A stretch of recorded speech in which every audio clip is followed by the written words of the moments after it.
चाहिए तो शायद कुछ फर्क पड़ सके। जो पहले रिफॉर्म की जरूरत है वो हमारी सोच में है और ये बहुत जरूरी है। दूसरी बात, डेडिकेशन टू वर्क, दोनों के लिए, दोनों पार्टी के लिए, जज के लिए भी और वकील के लिए। अगर आपको काम से भागने की पड़ी है या आप सिर्फ काम को काम समझ के करते हैं, उसको वर्शिप समझ के नहीं करते हैं, उसको ड्यूटी नहीं समझते हैं, उसको ऑब्लिगेशन नहीं समझते, तो कैसे होगा?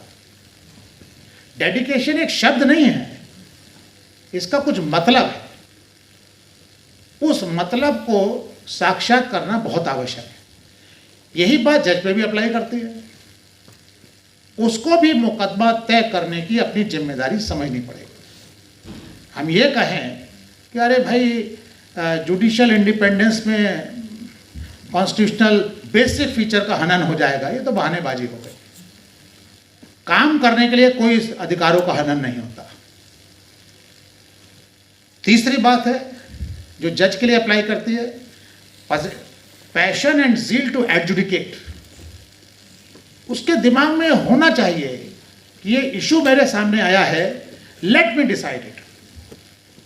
मैं आपको बताता हूँ अपने एक्सपीरियंस से, जब मुझे अयोध्या बेंच में नॉमिनेट किया गया तो जस्टिस हेमंत गोखले हमारे चीफ जस्टिस थे।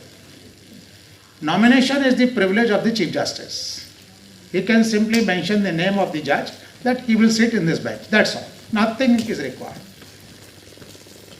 लेकिन उस दिन फ्राइडे था और हमारे यहाँ इलाहाबाद में फ्राइडे को एक जॉइंट लंच होता है कॉन्ट्रीब्यूटरी जज लाइब्रेरी में। तो उसी टाइम पे वो मेरा हाथ पकड़ के एक तरफ लेके गए, बोले कि brother I want to nominate in one serious matter. मैंने कहा विच वन ब्रदर? सर बोले that is Ayodhya matter. So that is your privilege. You have to nominate. Why should you ask from me? Well, no, brother, it is a very serious matter. And you see, almost the entire country, the majority population of the country are engaged in this matter virtually. And all sentiments are there. So I said, Chief, I know only one thing, that it is a case and it has to be decided.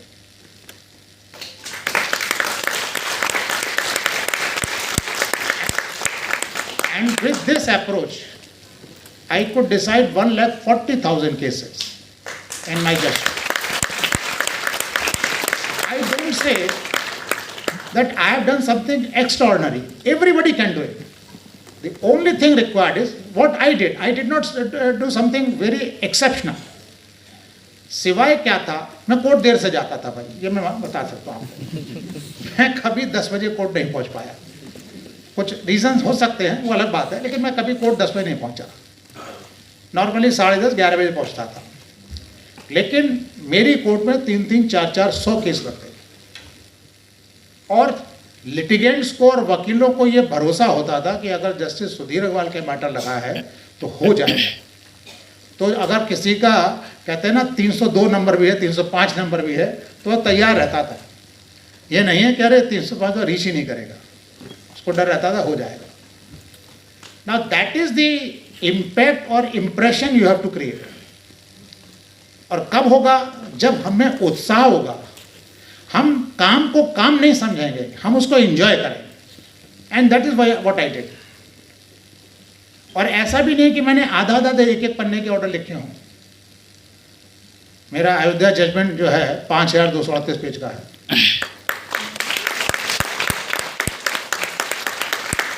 सौ page लिखने में harmony disturb हो जाती है, repetition हो जाता है, आप भूल जाते पीछे क्या लिखा था। हाँ या नहीं? आप लोगों को मौके मिले पढ़ के देखिए और बताइए सर आपने ये रिपीट किया है। लेकिन अभी तक मुझे किसी ने बताया नहीं 13 साल हो गए। मैंने रिलीजियस स्क्रिप्चर्स को डिटेल में डील किया है, पर्टिकुलरली इस्लामिक स्क्रिप्चर्स को बहुत डिटेल में डील किया है। कुरान, हदीस, तिरमिज़ी सब लिखा है, सबके बारे में लिखा है, डिस्कशन किया है। अगर कहीं गलती से उसमें कोई मिस्टेक होती तो आप जानते हैं, है या नहीं? अब तक कितना हाईलाइट होकर और क्या होता, लेकिन कोई उसमें उंगली तक नहीं उठा पाया है। सिर्फ वजह क्या है? You enjoy your job, enjoy work and then work. Then last, according to me, is anxiety to know for writing proper judgments. आपकी जानकारी प्राप्त करने की भी एक जबरदस्त एंजाइटी होनी चाहिए. हर समय आपके मन में हो ये चीज़ है तो क्यों है, कैसे है, हम इसमें और क्या चीज़ पाएं. ज़रूरी नहीं कि एडवोकेट्स आपको सारी बात बता पाए. लीगल रिफॉर्म्स खाली वो नहीं है जो किताब में लिखे हैं. जैसे आपको आर्टिकल 21 के बारे में बताया कि राइट टू लाइफ एक छोटा सा शब्द है, लेकिन कितनी सारी चीज़ें जुड़ गई उसमें. ये तो आप एक एक करके देख ही रहे हैं, है या नहीं. Even right to clean environment is also part of that, जबकि कहीं से लगता नहीं कि एनवायरनमेंट कैसे कवर होगा. इसी तरीके से जब सिस्टम के जब लॉ को हम पढ़ते हैं तो उससे बहुत सारी चीज़ें उसमें अंडरस्टूड होती है, इम्प्लिसिट होती है. उसको आपको देखना समझना पड़ेगा और एक्चुअली कोशिश कहाँ करनी है. जो रेगुलर सिस्टम है जस्टिस का उसको ठीक करने की ज़रूरत है. पब्लिक का आज भी भरोसा उसी सिस्टम पर है. मीडिएशन, अब ये मीडिएशन एक्ट की बात छोटा सा कर लेते हैं. इसमें सारे मैटर मीडिएशन में नहीं जा सकते. सेक्शन 6 कोई प्रोविज़न है जिसमें ये दिया हुआ है कि कौन कौन से मैटर्स मीडिएशन में नहीं जाएंगे. आई कैन एश्योर यू कि इन फ्यूचर सबसे बड़ा लिटिगेशन तो यही होगा कि मीडिएटर ने वो सब्जेक्ट ले लिया है जो नहीं ले सकता. ही हैज नो जुरिस्डिक्शन, जो मैंने शुरू में कहा, और यही चलता रहेगा. सेकेंडली, चलिए किसी तरीके से मीडिएशन हो गया, एग्रीमेंट भी साइन हो गया, रजिस्टर हो गया. मान लीजिए एक पार्टी फैल गई कि नहीं इसको कंप्लाई करते, तो उसी एक्ट पे प्रोविजन दिया है कि it shall be executed like a decree of the court. ठीक है ना. तो कहाँ पहुंच गए आप, फिर उसी कोर्ट पे. और कोर्ट में किसी भी जुडिशियल ऑफिसर से आप पूछ लीजिए. हमारे ब्रदर अभी ही बता चुके हो आपको, तो judicial court, civil court, district court का भी एक्सपीरियंस है. ये कहा जाता है कि सूट को तय कराना आसान है, एग्जीक्यूशन कराना ऑलमोस्ट इम्पॉसिबल है.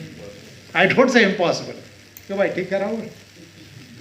और वही एग्जीक्यूशन के लिए इसी मीडिएशन बिल में आपको फिर कोर्ट में जाना पड़ेगा. तो फिर लटक गया ना मामला. दूसरी बात, आर्बिट्रेशन एक्ट ले लीजिए. अब इसमें कॉन्सिलेशन का जो प्रोविजन है इस मीडिएशन एक्ट में, उसको डिलीट कर दिया चैप्टर का. जो आर्बिट्रेशन कॉन्सिलेशन एक्ट का जो कॉन्सिलेशन वाला चैप्टर था वो मीडिएशन एक्ट से डिलीट कर दिया गया है. अब आर्बिट्रेशन की बात रह गई. आर्बिट्रेशन में क्या होता है, अवार्ड हो गया. पहली बात तो नॉमिनेशन के मुकदमे चलते हैं, हाई कोर्ट में खूब आते हैं कि साहब वो पार्टी ने नॉमिनेट नहीं किया, आप कर दीजिए. हमने नॉमिनेट कर दिया तो काम ही नहीं होता, 2-2 3-3 साल पड़ा रहता है, बार बार आर्बिट्रेटर चेंज होता रहता है. सब कुछ किसी तरीके से खींच काच के मान लीजिए आर्बिट्रेशन हो गया और अवार्ड हो गया, और अवार्ड को कोर्ट में दाखिल कर दिया. अब उसके ऑब्जेक्शन फाइल हो सकता है for setting aside the award, है ना, misconduct of the arbitrator etcetera. आपको सुन के आश्चर्य होगा, ये सेटिंग असाइड ऑफ अवार्ड के मैटर्स यूपी में ही पिछले 30 साल से पेंडिंग है. और जानते हैं डिस्ट्रिक्ट जजेस कौन तय करता है इसको? As per the allotment of the business district जज को करना है. डिस्ट्रिक्ट जज में पहले तो टाइम नहीं होता, क्योंकि वो रेगुलर जुडिशियल वर्क करता है और एडमिनिस्ट्रेटिव वर्क करता है. और फिर अगर उसे करना भी हो तो वो देखता है कि ये आर्बिट्रेशन अवार्ड जो है फलाने एक्स सुप्रीम कोर्ट जज ने दिया है, ये आर्बिट्रेशन अवार्ड फलाने एक्स चीफ जस्टिस ने दिया है. तो उसके दिमाग में आता है, ये मैं आपको वो उद्गार बता रहा हूँ जो डिस्ट्रिक्ट जजेस ने मुझे खुद बताए. तो कहता है साहब हमें तो यही नहीं मालूम किस एक्स जब हो गए होंगे रिटायर, लेकिन उनकी क्या रिसोर्सेज अभी भी जो सिटिंग जज है उनके साथ है. अभी हम उनका अवार्ड सेट असाइड कर दें तो हमारी तो आगे की सारी जज ही बेकार हो जाएगी. So what they do it, they don't touch it, पड़ा रहने दो. उससे सुप्रीम कोर्ट से एक फिगर मांगी गई थी कि ऐसे ऑब्जेक्शन के मैटर्स कितने यूपी में पड़े हैं और वो क्यों नहीं तय हो रहे हैं, ये आप रिपोर्ट भेजिए। तो उस रिपोर्ट में जब मैंने पाया कि हज़ारों केस पेंडिंग हैं, then I called a few district जजेस जो मेरे थोड़े कॉन्फिडेंस के थे, मैंने उनसे पूछा। देन दे टोल्ड इट कि आप हमारी तो आगे की जजी गड़बड़ हो जाएगी, पता नहीं हाई कोर्ट उसके बाद आ पाए ना आ पाए, यहाँ चीफ जस्टिस उनके खास हो, कॉलेजियम के मेंबर्स उनके खास होने का, अच्छा आपने हमारे उनका अवार्ड सेटिसाइड कर दिया, तो साहब हम तो इसे टच नहीं करते। ये आर्बिट्रेशन एक्ट की पोजीशन है। दूसरी अगली बात, सॉरी अब मैं थोड़ा टाइम ले रहा हूँ, लेकिन मैं आप लोगों को थोड़ा शीशा दिखाना चाहता हूँ कि जो रिफॉर्म्स हैं क्यों होने चाहिए। आप ही लोग अल्टीमेटली लॉ मेकर होंगे, जज भी होंगे और अच्छे एडवोकेट्स भी होंगे। अगर आपको थोड़ा सा इस पर कुछ बातें भी ध्यान रह गई तो हमारा काम हो जाएगा। वो आज के चैप्टर में इंक्लूड नहीं है, वो अगली बार बताएंगे। I will address definitely on the point subject to opportunity made available by the director साहब, ठीक है ना। वो ऐसा कोई सेशन कराएंगे तो उसे बताएंगे। अभी मैं बता दूँ, ये आर्बिट्रेशन जो मैटर्स हैं, they have become virtually a paradise for the retired जजेस। ये आप देखिए सारे मैटर्स में आर्बिट्रेटर कौन है ज़्यादातर, हाई कोर्ट के रिटायर्ड जजेस, रिटायर्ड चीफ जस्टिसेस और सुप्रीम कोर्ट के रिटायर्ड जजेस। अदालतों में जो कोर्ट फीस लगती है क्रिमिनल केस में ना के बराबर, और सिविल केस में कुछ मैटर में लिमिटेड है, कुछ में एड वैल्यू है, ठीक है नहीं। लेकिन आर्बिट्रेशन में फीस का लेवल गजब का है। एक इलस्ट्रेशन आपको देता हूं। एक सुप्रीम कोर्ट जज अपॉइंट हुए थे आर्बिट्रेटर, और उनकी फीस सुप्रीम कोर्ट ने फिक्स की थी 1 लाख रुपीज पर सिटिंग।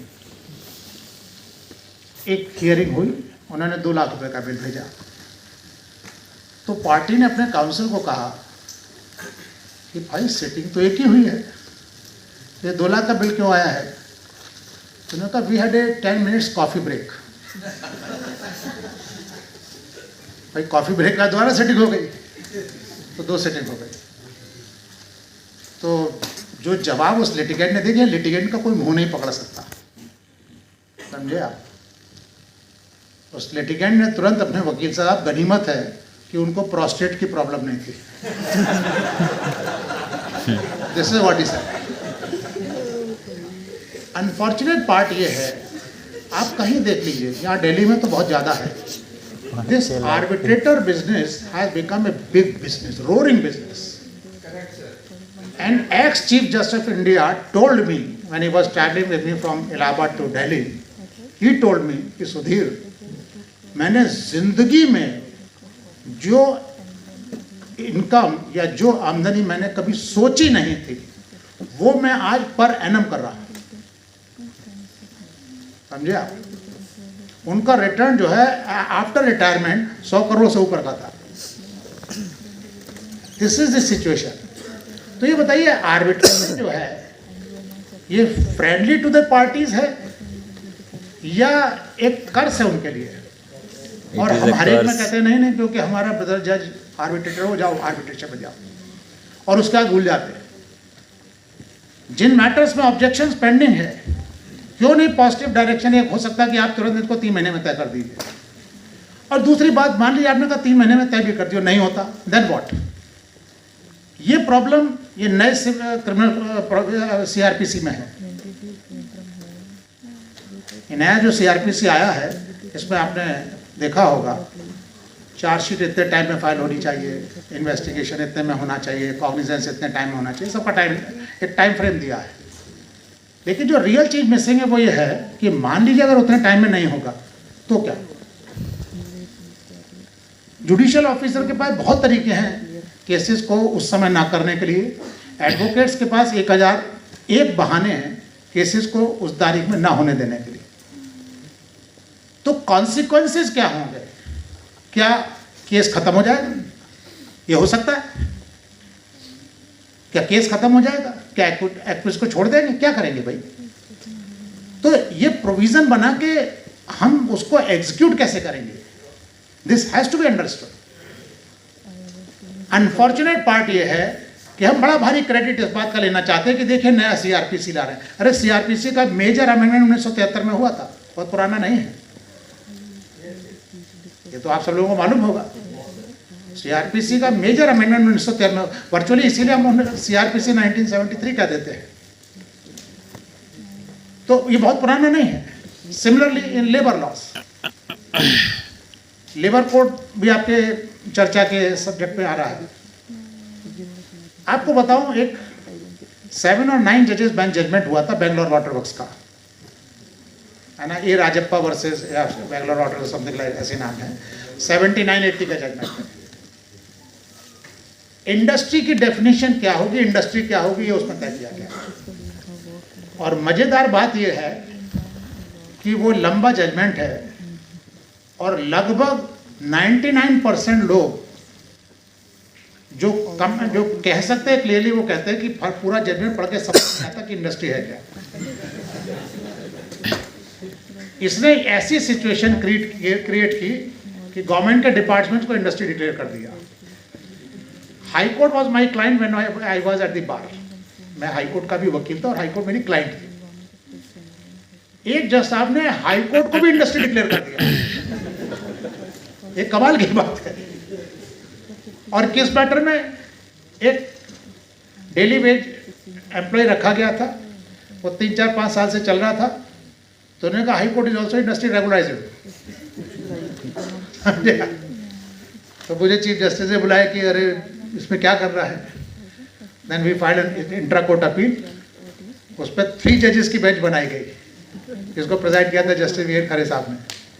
और फिर वो जजमेंट रिवर्स हुआ और अल्टीमेटली ये होल्ड हुआ कि नहीं, हाई कोर्ट इंडस्ट्री नहीं। Just imagine. तो ये जो रिपरकशन उस जजमेंट के आए, उसके बाद में 1984 में इंडस्ट्रियल डिस्प्यूट एक्ट में एक मेजर अमेंडमेंट किया गया, इंडस्ट्री की डेफिनेशन को भी चेंज किया गया। But that was never given effect to, never. Amendment किया, कानून बनाया, रिफॉर्म कर रहे हैं, लेकिन उसे कभी लागू नहीं किया गया। लॉ मिनिस्ट्री भूल गई या सरकार करना नहीं चाहती थी, और क्यों लागू किया? कुछ मुकदमे तो इस बात के हुए कि साहब अगर अमेंडमेंट एक्ट में हो गया है तो वो अपने आप लागू माना जाए ना माना जाए, इसी पर मुकदमे हो गए। और कई अदालतों ने उन प्रोविजन को अपने आप इम्प्लीमेंट कर दिया। ये सिर्फ इसी में नहीं हुआ, कॉन्स्टिट्यूशन में भी हुआ। आर्टिकल 21A क्या है? राइट टू एजुकेशन, ठीक है नहीं? आपको मालूम है अमेंडमेंट कब हुआ था? 2002 में, ठीक है नहीं? और इम्प्लीमेंट कब हुआ? 2009 में, ठीक है ना? 9 साल तक ये एक डेड लेटर की तरीके से कॉन्स्टिट्यूशन में पड़ा रहा। वाई? अगर ये इतनी इंपॉर्टेंट थी, अब यहीं पर मैं कहता हूं कि जो हमने क्लास डिस्टिंक्शन और डिस्क्रिमिनेशन किया हुआ है वो लागू होता है। क्योंकि राइट टू एजुकेशन किन के लिए था? गरीब आदमियों के बच्चों के लिए, हमारे आपके बच्चों के लिए नहीं था। हमारे आपके बच्चे तो हम सरकारी स्कूल में भेजते नहीं है। हमारे लिए तो सरकारी स्कूल में भेजना अपने बच्चों को एक सजा है, बच्चों के फंडामेंटल राइट्स का उल्लंघन है। कहते नहीं कहते, है ना? एक्चुअली मैंने एक जजमेंट ये भी दिया था कि गवर्नमेंट सर्वेंट्स, ब्यूरोक्रेट्स, मिनिस्टर्स, जजेस, उनके बच्चों को कंपल्सरी गवर्नमेंट स्कूल में भेजा जाए, और अगर नहीं भेजा जाता है तो जो फीस वो प्राइवेट स्कूल में देते हैं उतनी फीस उनको सरकार को जो है देनी चाहिए, जमा करनी चाहिए एज पेनल्टी। क्या वजह है? मेरा कोई दुश्मनी नहीं थी किसी से, लेकिन मेरे दिमाग में एक कंसेप्ट था कि किसी चीज़ का इम्प्रूवमेंट तब हो सकता है जब उसमें आपके स्टेक्स हो। अगर डीएम का लड़का सरकारी स्कूल में पढ़े तो शाम को आके पापा को बताएगा, पापा वॉशरूम बहुत गंदा है, फलाना टीचर नहीं आता, उस टीचर को पढ़ाना नहीं आता। वो अगले ही दिन प्रिंसिपल को बोलेगा ये ठीक करो, डीआई उसको बोलेगा ये देखो, चीज़ें सुधर जाएंगी, क्योंकि उसके स्टेक्स ही नहीं है। इससे मिड डे मील में भी क्या बट रहा है, ये जो कंसर्न, मैं तो यहाँ तक कहने को तैयार, तो मैंने कहा भी कि भाई उनको भी फ्री में मिड डे मील दे दो, उनका भी खर्चा जो है नाश्ते का पानी खर्चे का बचेगा। अधिकारियों के बच्चों को मिड डे मील दो, लेकिन सरकारी स्कूल में भेज दो, सुधर जाएगा। लेकिन वो लागू नहीं हुआ है मैटर, और लागू करना हमारा काम नहीं है। ये डिस्क्रिमिनेशन था, क्योंकि आर्टिकल 21A उन लोगों को राइट कन्फर करता था जिनकी कोई आवाज़ नहीं थी, और उनकी आवाज़ सुनने की फुर्सत किसी के पास नहीं। हम बड़े बिजनेसमैन, रिसोर्सफुल लोग, बड़े बड़े राइटर्स जिनको हम समझते हैं बहुत सोफिस्टिकेटेड लोग हैं, उनका मुकदमा शाम को भी सुनते हैं, रात को भी सुनते हैं, इंतजार करते हैं, आओ भाई आओ, हम बैठे हैं, हमारे आ जाओ। लेकिन ये जो लाखों करोड़ों लोग हैं, 80 करोड़ लोग तो वो हैं जिनके पास अपना खाने की सुविधा नहीं है, इसीलिए तो भारत सरकार उनको फ्री में मील दे रही है। ये तो फिगर पेपर में ही है, ये तो एडमिटेड फिगर एडमिनिस्ट्रेशन की कि 80 करोड़ लोगों को हम भोजन दे रहे हैं, meaning there by they have no capacity to maintain their 2 times meal. ठीक है ना, तो 80 करोड़ तो हो ही गए। अब हमारी जनसंख्या 130 crore, 140 crore, I don't know, क्योंकि सेंसस तो हुआ नहीं, चाहे जितनी मान लीजिए, लेकिन एक सब्सटेंशियल फिगर तो है ना। फिर 80 करोड़ के बाद में बहुत सारे ऐसे लोग होंगे, जैसे कि 33 नंबर पास है तो जो 34 नंबर वाला है पास तो हो जाता है, लेकिन उसकी स्थिति 33 से कोई बहुत अच्छी होती है क्या? नहीं। तो ऐसे अबव पॉवर्टी लाइन वाला जो जस्ट ऊपर है, मान लीजिए 2000 का मंथली इनकम पे आपने कहा ये बिलो पॉवर्टी लाइन है, तो अगर 2100 रुपये, 2050 रुपये कमाने वाला है तो वो अबव हो गया, लेकिन सिचुएशन तो लगभग दोनों की बराबर की है। तो इस 80 करोड़ के अलावा कम से कम 10-15 करोड़ आपको ऐसे भी मिल जाएंगे। तो सब्सटेंशियल पॉपुलेशन है, लेकिन उनकी सुनवाई नहीं होती है। मैं कई बार कहता हूं, और आज आप लोगों को फिर से बता सकता हूं। अभी किसी मैटर में जब ये गया कि साहब हमको एप्रीहेंशन अरेस्ट होने का, तो ये कहा गया भाई इनको जो है अगर आपको अरेस्ट करना है तो इनको हाउस अरेस्ट कर दो। हाउस अरेस्ट जानते हैं क्या होता है? Yes sir.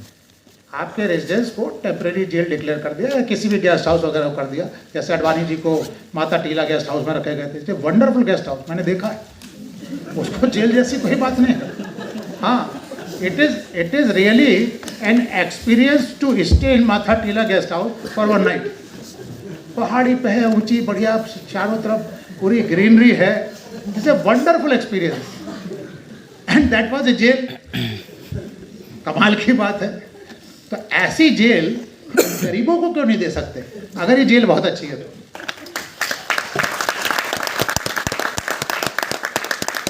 क्यों नहीं सबको हाउस अरेस्ट करा देते? लेकिन ना, डिस्क्रिमिनेशन है, and it requires a major reform, major change. देखिए, बात बहुत लंबी है, सब्जेक्ट बहुत बड़ा है, तो मैं ज़्यादा टाइम अब नहीं लूँगा। मेरी नटशेल बात कुल इतनी सी है। इंडियन कंटेक्स्ट में as per the requirement of the society reforms की जरूरत है। रिफॉर्म सिर्फ वर्ड्स में नहीं चाहिए, ब्लैक एंड वाइट लेटर्स में नहीं चाहिए, स्पिरिट में चाहिए, हमारी कॉन्शियंस में चाहिए, हमारी अंडरस्टैंडिंग में चाहिए, हमारे एटीट्यूड में चाहिए, हमारी अप्रोच में चाहिए। अगर मैं उसको शॉर्ट में कहूँ कि रिफॉर्म्स की ज़रूरत क्यों है, पहली बात होती है सोसाइटी का कंपोजिशन हमेशा चेंज होता रहता है, तो जो चेंज ऑफ कंपोजिशन है उसके हिसाब से भी रिफॉर्म्स की ज़रूरत होती है। फॉर एग्जांपल, कॉम्पिटिटिव एग्ज़ाम्स होते हैं, कभी कोई बच्चा जो उतना मेरिटोरियस ने टॉप कर जाता है, कभी पता चला वो 10, 12, 15 नंबर पे आ रहा है, क्लास में भी होता है।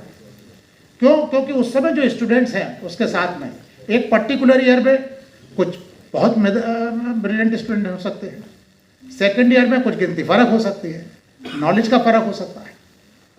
दूसरी बात, नीड ऑफ द पीपल, लोगों की जो ज़रूरत है उसके हिसाब से भी रिफॉर्म्स होना चाहिए, और वो ज़रूरत है। तीसरी बात, चेंजेस इन सोशल वैल्यूज़।